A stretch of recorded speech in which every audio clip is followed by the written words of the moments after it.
Hello, everyone. Thank you very much for the invitation to give this talk. My name is Dmitry. I'm from Norwegian School of Economics, and today we will talk about difference and differences methodology and why it is useful for doing research in economics. Before we start, I would like to ask you the following question. From your point of view, which of the following subjects is harder for understanding? Is it physics or economics? So I think personally that economics is actually harder than physics, and there are at least two reasons for this. The first is that if you think about the objects in both sciences, in economics those are human beings. They are much more complex than objects in physics, which are molecules. So for molecules since we can go very deep and work with very simple objects, for them we have laws which explain how they work, and then in economics it's much harder. So in physics, we can do many different things. We can send a person to space even, but in economics we can't even predict what the GDP will be in the next year. So that's one comment. Another one is that in physics you can conduct an experiment. You can make a laboratory, you can control for all possible conditions which you want, and then you can measure things that you like. Whereas in economics that's impossible to do. You can't go to the central bank and say, could you please drop the interest rate by 2%, we would like to examine how population will behave. So this will be costly and kind of not good for the population. So, and still, both physics and economics are the sciences that we want to understand. Why do we want to understand them? Because after understanding, we can control and then use our knowledge to improve our lives. So in physics, we discovered electricity, and now we have, instead of fireplaces, we have electric light. Our notebooks and phones work on electricity. Then we discovered how to fly, and now we can cross oceans very fast. And so we travel fast. The same thing applies to economics. We would like to understand how the processes work so that we can improve the well-being of everyone. But there is a caveat. So if you have the data, sometimes it's hard to make a conclusion that one variable causes another one. So let's take a look on the following example. Suppose we plot the number of shark attacks and the amount of ice cream consumption. And then if you look on the graph, you can see that it looks like when the amount of consumed ice cream goes up, there is a growth in the number of shark attacks. And so, looking at this evidence, you might conclude, well, maybe it's actually a causal relationship. Could it be that the more ice cream we consume, the more sharks attack people? And that's the next question which I would like to ask you.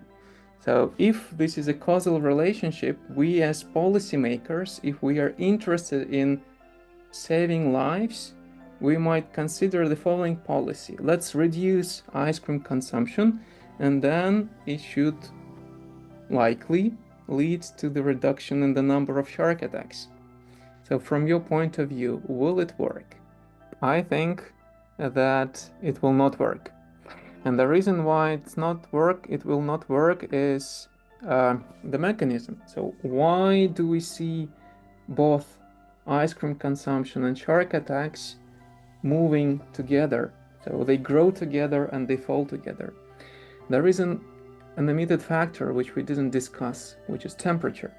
So when it is summer, the temperature is high, people go and buy more ice cream and they go swimming, and then sharks can attack. Whereas when it's low temperature, then people eat ice cream less and they also swim less. That's why there are fewer victims from shark attacks. So it's not ice cream that affects shark attacks or vice versa. It's the temperature which drives both. And so this example illustrates that although, so you might have the data which might look like telling you that there are two variables co-moving, so maybe one causes another one. The thing is that if you have co-moving variables, they are correlated, but actually based on this evidence you can't conclude that the one variable drives another one. So it might be, like in this example, some third variable which you don't consider at this stage, which drives both of them. And so if you want to make a policy implications in economics, ideally you would like to be sure that you have a causal relationship and not the correlation, because otherwise implementation of a costly policy will give no benefit. And so how can we learn that actually one variable has an impact on another one? That's the topic of today's lecture. It's the difference in differences methodology. I would like to start with telling you what was the very first use of this methodology. It was first used by a doctor whose name was Jon Snow. So if you are a fan of the Game of Thrones, that's an easy name to remember. So we go back to London in 1854 when a cholera outbreak took place. So back then in the 19th century, if a person got cholera, most likely he will die. And then at that point of view, so at that stage, Jon Snow, he was a doctor and he tried to help patients. And then, so Jon Snow used the prevailing medical opinion at that point of time. The medical opinion was that cholera transmits through air. So when one person gets sick, let's say if a person coughs, then so some particles, they go to another person and then another person gets ill. And so based on this theory, the treatment was isolation. So if someone got sick, doctors tried to put this person, to isolate this person, put it away from other healthy people. But actually, Jon Snow noticed that this treatment was not very effective. Meanwhile, there were other observations that worked kind of against the prevailing point of view. For example, when traders arrived in London on ship and sailors stayed on the ship, they didn't get cholera. Or that poorer people were more likely to become ill than rich people, and even if there are two nearby houses, one can be infected by cholera, but the nearby house is not affected. So those observations, they worked against the prevailing theory, but from Jon Snow's point of view, they were not kind of convincing enough to build an implication, a policy implication based on this. So Jon Snow developed a new theory, so that the cholera actually transmits not through air, but through water.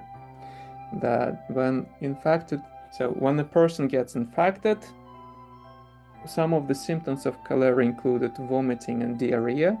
So everything was then thrown back in the water, and then healthy people who used the water for drinking, they also became infected. Then the cycle repeats. And so this was, from his point of view, an explanation of why cholera took place as epidemics, like suddenly and affecting lots of people. So the theory is there, the question is how to test it. So if we were if Jon Snow had all possible tools and power to make an experiment, most likely he will do the following, right? So he should take some people randomly and say, okay, from now on you drink contaminated water. And then another group of people will drink pure water. And then if people are randomly selected, then and of their health and all other characteristics should be the same. And so by comparing the number of cases, cholera cases in the two samples, Jon Snow would be able to make a conclusion of whether pure water helps to reduce the number of cholera cases. But so this experiment is not possible to be conducted. And so instead of it, Jon Snow was looking for some other convincing evidence, and he found what we now call natural experiment. This is also a way of a randomization, but instead of you being kind of a conductor of the experiment where you select randomly people who will get treatment and who will not get treatment, nature is doing it. So the experiment, the natural experiment that Jon Snow found is the following. So at that point of time, London, so there were several utility companies working in London that supplied water to the population. And then one of the companies, like shortly before the outbreak, decided to change the place where they took water from Thames. And instead of taking it after the river passes the city, they started to take water from above, so from before the water gets through the city. And so this should have been a clean water, and so Jon Snow made a large work of data collection where he asked several hundreds households of what their utility companies were and how many cholera cases, how many cholera infections there have been in the households. And so here is what he got. So he compared two water utility companies. One is Southwark and Vauxhall. And then before the outbreak, they had roughly 135 cholera cases per 10,000 people. And then after the outbreak, it was 147. So this water utility company didn't change the source of the water. So they took it in both years after the river passed the city. Whereas the Lambeth water utility company, originally they took water after it passes the city. They had 85 cases per 10,000 households. But then after the change, after they started to take water before it goes in the city, so when they started to take a clean water, the number of cases dropped to 19. And so based on this, we need to calculate, so how effective was the change? So how effective was the change of the water supply from dirty water after the city to pure water before the city? The thing is, so the problem is that we don't know actually what would have happened with Lambeth had they continued to take water after it passes the city. So since we see the change, we don't know the counterfactual, as we call it. We don't know the opposite, how many ill cases Lambeth would have if it continues to give bad water. And so to make an estimate, we will have an assumption. We will assume that the behavior of Lambeth without the change would have been the same as what we see for the company that kept the source after the river. So this is how it will look on the graph. So without the change, we would expect the Lambeth to continue to have more cases, so it will move in parallel to the Southwark and Vauxhall utility company without the change. And so now we have everything to make an estimation. So without the change, the company will have 97 cases, but in reality the number of cases dropped to 19. And that's exactly what we will call a difference in differences estimate. So the change of the water from bad to good one lead to the reduction of cholera cases by 78. This is the methodology. Why is it called difference in differences? So to come up with the final number, we first calculate what's the change of the Lambeth. So we take 19 minus 85. This difference is minus 66. Then we calculate another difference. What was in the Southwark and Vauxhall?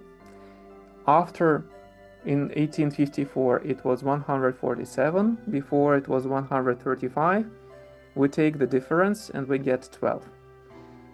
So the difference in differences is we take the first difference from the Lambeth, and then we subtract the second differences from the second utility company to come up with the estimate of minus 78. So that's where the name came from. So we take one difference and subtract another difference.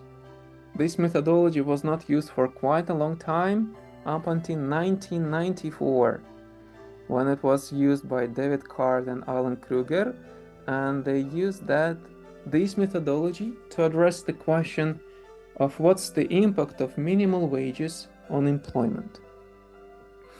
And so let's think about it for a minute. So what would you expect to happen with employment if we increase the minimum wage? So employment can go in two directions. So most likely you would expect employment to drop. This happens because if we consider competition to be strong, increase of the minimum wage means larger costs to the companies. Because since wages for the companies is a cost, increase of the minimum wage will lead to larger costs. And so what's the option? How can a company cut costs? It can fire workers. So the increase of the minimum wage can lead to the reduction of employment. On the other hand, if we increase the minimum wage, the supply of labor increases. So we have now more workers who are eager to accept the job. Since there are now more people wanting to take the job for higher wage, maybe it's now easier for companies to hire, and potentially they will increase employment. So these were the opposing points of view, and ultimately the answer to the question is empirical. And so what the researchers did, they noticed that in 1992, New Jersey, a state in the United States, increased the minimum wage from $4.25 to $5.05 per hour. At the same time, the nearby state Pennsylvania didn't change the minimum wage. And so to see the impact of the regulation, researchers gathered data on fast food restaurants in both states and compared their employment. And this is what they discovered. So in Pennsylvania, before the change, fast food restaurants had on average 23.3 workers. After the change, there was some drop. But in New Jersey, actually the number from 20.44 increased to 21. So we would like to understand what's the impact of the regulation in New Jersey, but to do it, we need to understand what might have happened to New Jersey had the regulation not taken place. And that's exactly why we need Pennsylvania. We make an assumption that New Jersey, without the change, without introduction of the regulation, would behave similarly to Pennsylvania. And then we know what actually happened and what might have happened had New Jersey postponed introduction of the regulation. And so we can calculate the difference in differences to discover that employment in New Jersey increased by roughly 2.7 people on average. To find this number, we will calculate two differences. The first difference is what's the change in New Jersey. So over this period of time, if we look solely on New Jersey, we will see that the change is plus 0.56. But as overall trend, when we look at the Pennsylvania, we will see that the employment dropped over this time period by 2.15. And so the overall change is the difference in differences. It's the difference in New Jersey minus the difference in Pennsylvania, which is an increase of 2.7.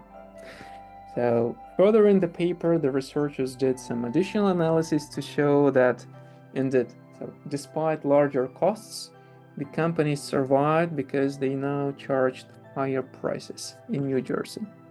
David Kruger and his co-author were one of the first researchers in economics that started to use difference and differences, and now there are many more. It's one of the most famous tools in economics, and that's why it deserved the Nobel Prize in 2021. David Card as an empiricist, and then Joshua Angrist and Guido Ampens as theorists who discovered and who checked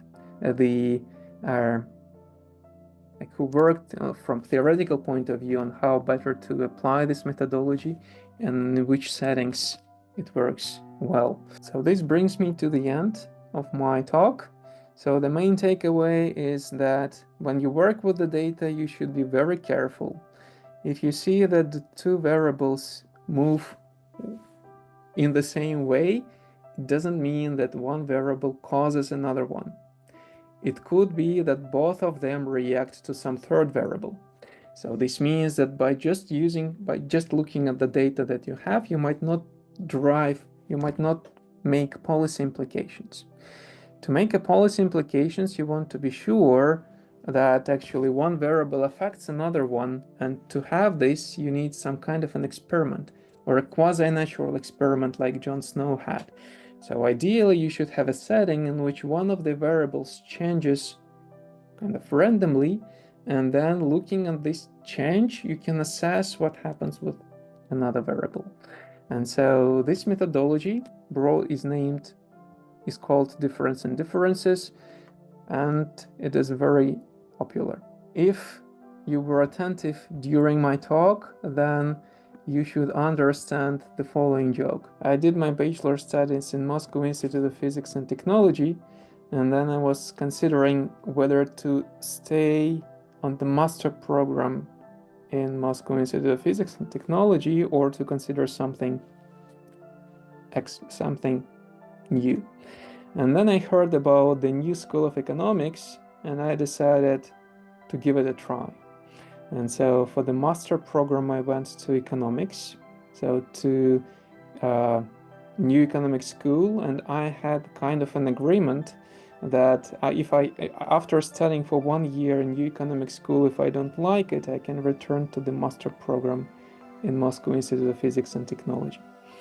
But then actually I liked the economics, and then I realized that finance as a subfield of economics is what most interests me, and so I finished master program in economics with major in finance, and then went to PhD in finance. Thank you very much for the interesting talk. See you again at some other event. Sure, thank you very much.